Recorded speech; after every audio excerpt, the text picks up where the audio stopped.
نحمده ونصلي ونسلم على رسوله النبي الكريم أما بعد فأعوذ بالله من الشيطان الرجيم بسم الله الرحمن الرحيم الذين يستمعون القول فيتبعون أحسنه صدق الله العلي العظيم وصدق رسوله النبي الكريم۔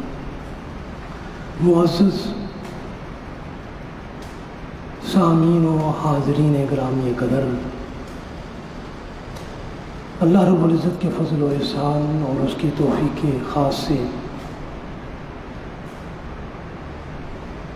ہم اس کے حضور حاضر ہیں۔ باری تعالیٰ ہم سب کی حاضری اپنی بارگاہ میں قبول و منظور فرمائے۔ آج ہمارا موضوع ہے بڑے صغیر میں فروغ اسلام میں علم موسیقی و سماع کا کردار۔ اللہ رب العزت نے سورہ زمر کی آیت نمبر 17 اور 18 میں ارشاد فرمایا، جو توجہ سے بات کو سنتے ہیں پھر اچھی بات کی پیروی کرتے ہیں۔ حاضرین و ناظرین گرامی قدر، سماع میں افضل سماع قرآن کا سننا ہے۔ قرآن کا سننا اس کائنات میں سب سے اعلیٰ اور سب سے برتر سماع ہے۔ اس لیے حکم دیا گیا، وَإِذَا قُرِئَ الْقُرْآنُ فَاسْتَمِعُوا لَهُ وَأَنصِتُوا لَعَلَّكُمْ تُرْحَمُونَ۔ سورہ الاعراف۔ فرمایا جب قرآن پڑھا جائے تو اسے سنو اور خاموش رہو تاکہ تم پر رحم کیا جائے۔ رسول اللہ صلی اللہ علیہ وسلم صحابہ اکرام سے قرآن سنا کرتے۔ آپ صلی اللہ علیہ وسلم نے حضرت عبداللہ بن مسعود سے فرمایا، اقرأ علیہ، فقال انا اقرأ علیک وعلیک انزل، فقال رسول اللہ صلی اللہ علیہ وسلم انی احب ان اسمع عن غیری۔ آپ نے فرمایا مجھے قرآن پڑھ کر سناؤ۔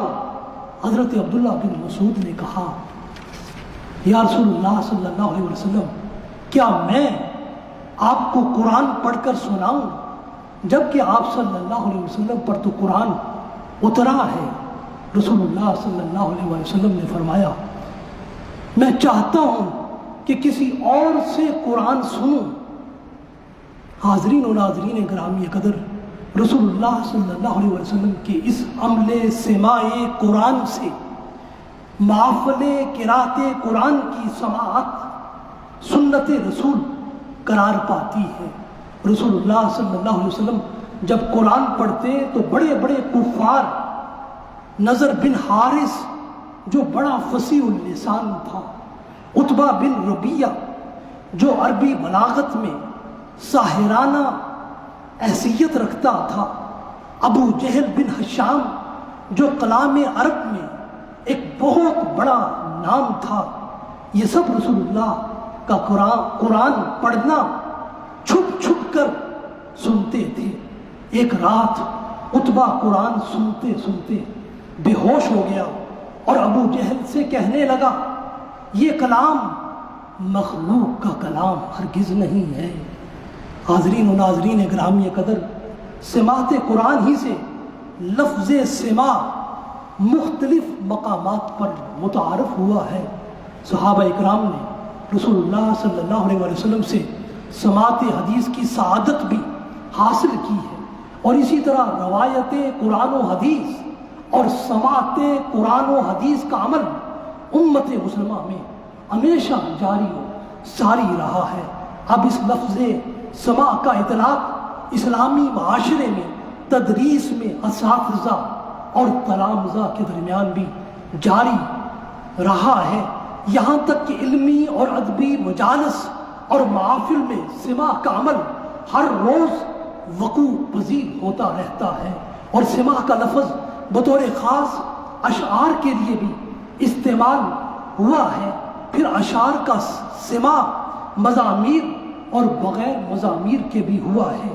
ایک خاص ترنم اور تغنم کے ساتھ کلام و اشعار کا سماع ہوا ہو تو اسی عمل کو عوام میں محفل سماع اور محفل قوالی کا نام دیا گیا ہے۔ حاضرین و ناظرین گرامی قدر، محفل سماع ہو یا محفل قوالی ہو، موسیقی ہو، ان میں اصل تو اشعار اور کلام کا سننا ہے۔ جہاں تک شعر کا تعلق ہے، اس کا سننا مباح ہے۔ رسول اللہ صلی اللہ علیہ وسلم اور صحابہ اکرام نے اشعار کو سنا ہے۔ آپ صلی اللہ علیہ وسلم نے ارشاد فرمایا، ان من الشعر لحکمت رواہ البخاری، بلا شبہ شعر میں حکمت کی بات ہوتی ہے۔ اس لیے آپ صلی اللہ علیہ وسلم نے ارشاد فرمایا، الحکمت دالۃ المومن ومن وجدہا فہو احق بہا، رواہ الترمذی۔ حکمت کی بات مومن کی گمشدہ میراث ہے، وہ اسے جہاں پائے وہ اس کا زیادہ مستحق ہے۔ رسول اللہ صلی اللہ علیہ وسلم نے قول لبید کے بارے میں فرمایا، عرب کے سب لوگوں سے سچا کلام لبید کا ہے، جو اس نے یوں کہا ہے، الا کل شیء ما خلا اللہ باطل وکل نعیم لا محالۃ زائل، رواہ مسلم۔ خبردار رہو، ہر شے اللہ تعالیٰ کا کے سوا باطل ہے، اور ہر نعمت لا محالہ زائل ہونے والی ہے۔ حاضرین و ناظرین گرامی قدر، عمر بن شریح اپنے والد سے روایت کرتے ہیں، انہوں نے رسول اللہ صلی اللہ علیہ وسلم کو 100 اشعار سنائے۔ آپ صلی اللہ علیہ وسلم نے مزید ان سے اشعار سننے کا تقاضا کیا۔ بیان کرتے ہیں، قال استشهدني رسول اللہ صلی اللہ علیہ وسلم هل ترى من شعر امیۃ بنت ابی سلط شیئا فانشدته 100 قافیۃ كلما مررت على بیت قال حی، قال رسول اللہ صلی اللہ علیہ وسلم کاد ان یسلم فیہ شعرہ، رواہ مسلم۔ مجھے رسول اللہ صلی اللہ علیہ وسلم نے شعر سنانے کا حکم دیا اور فرمایا، امیہ بن سلط کی اشعار تجھے یاد ہیں؟ تو میں نے 100 قافیہ اشعار رسول اللہ صلی اللہ علیہ وسلم کو سنائے۔ تو جب میں ایک بیت سے گزرتا تو آپ فرماتے اور سناؤ۔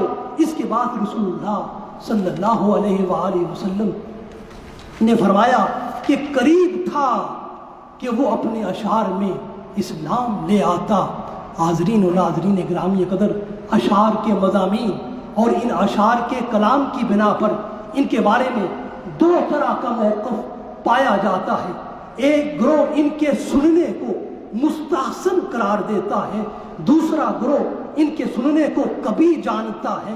یہی وجہ ہے جب اشعار کے حوالے سے رسول اللہ صلی اللہ علیہ وآلہ وسلم سے سوال کیا گیا تو آپ نے فرمایا، کلام حسنہ حسن وقبیحہ قبیح، یہ کلام ہے حسین، کلام حسین ہے، کبھی کلام کبھی ہے۔ حاضرین و ناظرین گرامی قدر، آواز کی خوبصورتی سے ترنم اور تغنم کا ظہور ہوتا ہے۔ جب آواز کو ایک خاص انداز سے ادا کیا جاتا ہے تو اس سے انسانی طبیعت میں ایک لذت اور ایک کیف پیدا ہوتا ہے۔ اس لذت کی وجہ یہ ہے کہ انسانی روح لطیف چیز ہے، ان آوازوں میں لطافت ہوتی ہے۔ تو جب روح ایسی آواز سنتی ہے تو اپنی لطیف جنس کی طرف مائل ہو جاتی ہے۔ ان آوازوں کے ملانے سے سر پیدا ہوتا ہے اور آواز میں زیر و بم کی کیفیت ظاہر ہوتی ہے۔ آوازوں کے اتار چڑھاؤ اور خاص طریقے ادائیگی کو عصر حاضر کی زبان میں علمی موسیقی کہتے ہیں، اور ہمارے مروج معاشرتی عمل میں اس کو محفل سماع سے تعبیر کرتے ہیں۔ موسیقی کی طرف انسانی فطرت کا میلان ہر دور میں رہا ہے۔ خالق کائنات نے کوئی چیز بیکار پیدا نہیں کی ہے، اور نہ ہی کسی چیز کو ہم فی نفس سے ہی برا قرار دے سکتے ہیں۔ یہ اس کا استعمال ہے جو اس کو برا یا اچھا بناتا ہے۔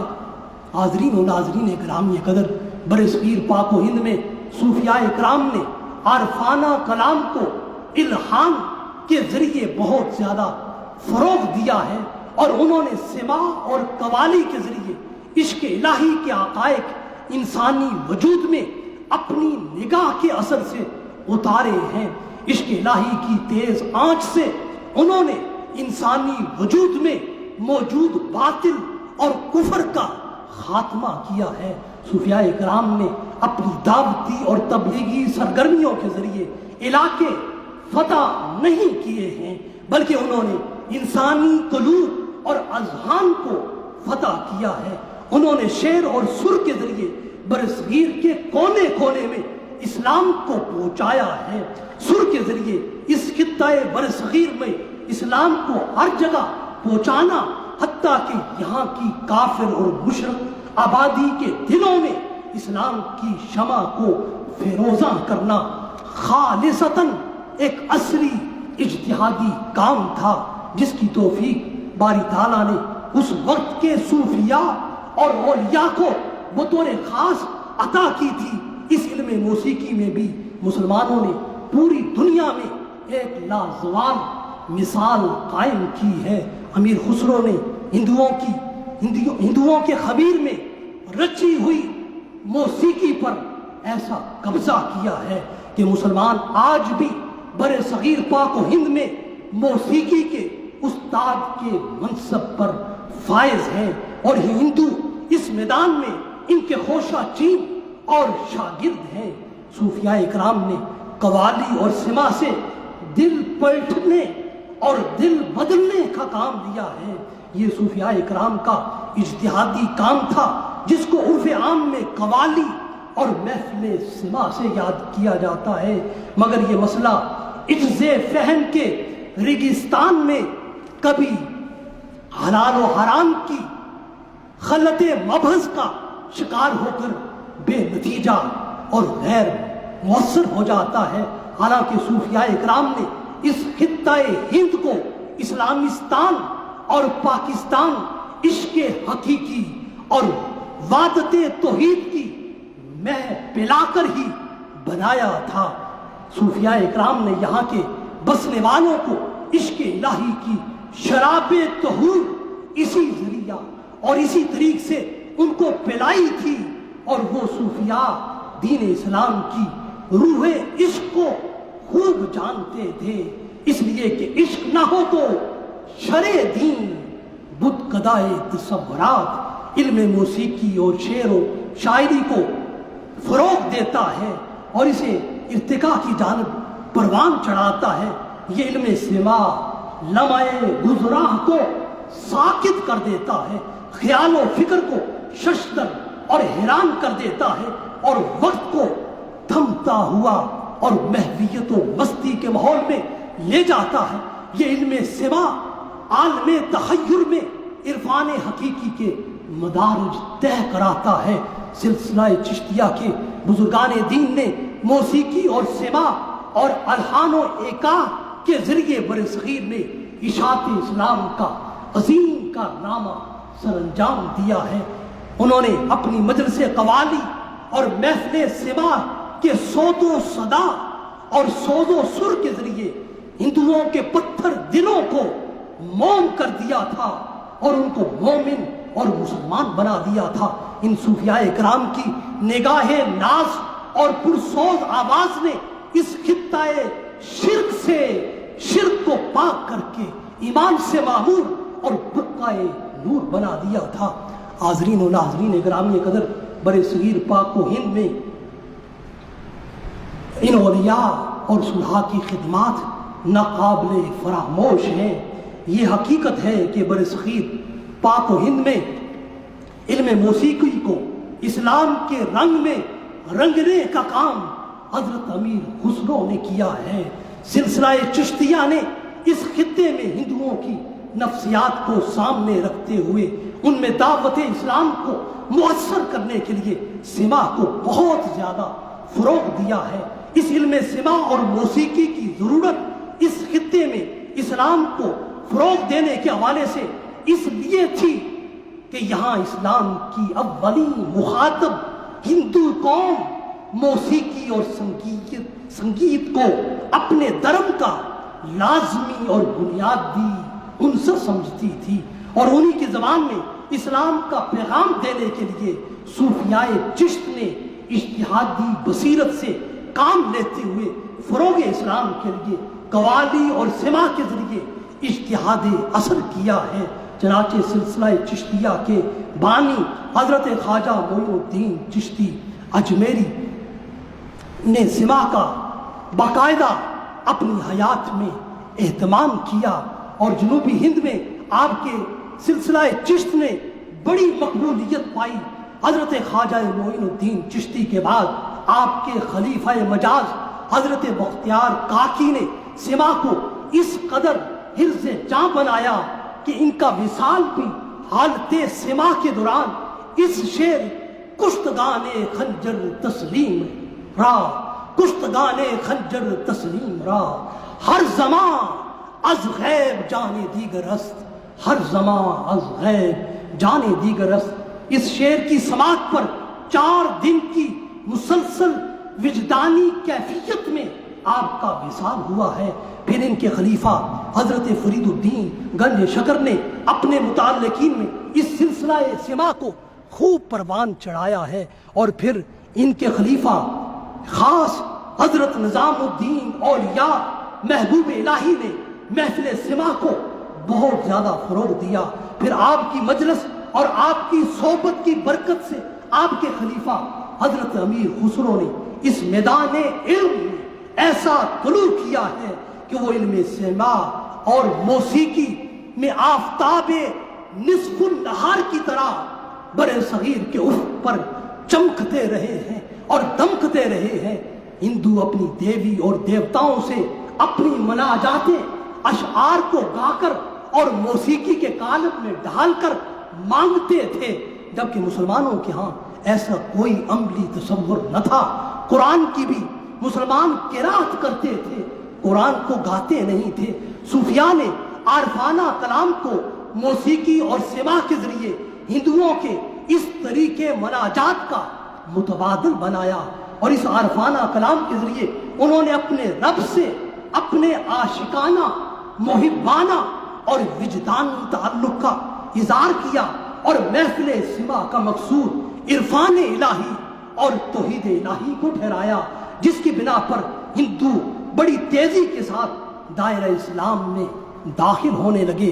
حاضرین و ناظرین گرامی قدر، سماع کی حقیقت پر جب ہم غور کرتے ہیں تو ہم یہ دیکھتے ہیں کہ سماع خوش الحانی اور سریلی آواز میں گانے کو کہتے ہیں، اور اسے غنا بھی کہتے ہیں۔ اس اعتبار سے سماع خوش الحانی سے گائے ہوئے کلام کو سننے کا نام ہے۔